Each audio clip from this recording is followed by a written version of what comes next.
ولی العهد ډېر تاوانونه کړي دي.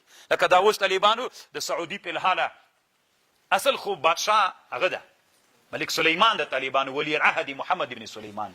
ولی العهد مونږ په خپل ځول وینو طالبانو چې وکړي. سعودي یو اسلامي حکومت محبت ته وحي طالبانو دیموکراسۍ طرف ته روانه کړې ده که نه.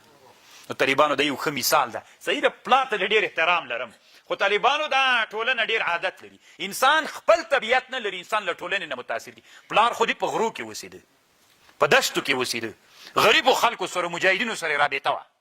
صحیح ده، پلار دې له هغه نه متاثر سوی و، یتیم و کونډه او درد هغه یې لیدلی. ته چې راغللی د کابل ټولنې ته راغللی، د کابل ټولنې ته راغلی، دلته پسونه دي، دلته غوښې دي او دلته زرې موټر دي، دلته داسې ښایسته ښایسته خلک دي، سړي څنګ ته را څنګ ته ګرځي. دلته کونډه نشته، ځکه کونډه دلته څوک را پرېږدي. هغه غره کې هغه طالبانو اطرافونو کې وي، دلته داسې خان خان خلک وي، دلته غټې غوړې خبرې. دا 150 کلونو کې سړی له دغې ټولنې نه متاثر سي.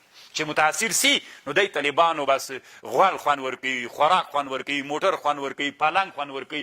چې لږ ګرمي سي دا ارکنډیشن ولګوه سړیه، او 10 رقم ته شامپوګانې په تشناب کې ایښي. هلته خو بیخي تشناب موجود نو په تیږه ودرېږه، په سر باندې اوبه واچوه، داسې ژوند که نه دی موږ تاسې اطرافونو ژوند کې. نو بیا دلته دی له د عیاشي نه دی چې بیا په ګدۍ باندې کیني، بیا طالبانو دی دلته عیاشي کې د اسلام د حراست الدین دی نسي کولی. ځکه چې دی په 24 ساعتو کې په 18 رقم ته شامپو باندې ځان مینځي، دی بیا حراست الدین کوی سي. دا چې هلته لږ شړنګ جګ سي بیا دی وایي چې لکه سې لارلې پکې، نو دی بیا کوشش کوي چې کافرانو سره هم لږ ملګرتیا ډېره کړي. اسلامي خلافت او اسلامي حکومت حراست الدین و سیاست الدنیا به. ټولنې طالبانو انسانان بدلوي.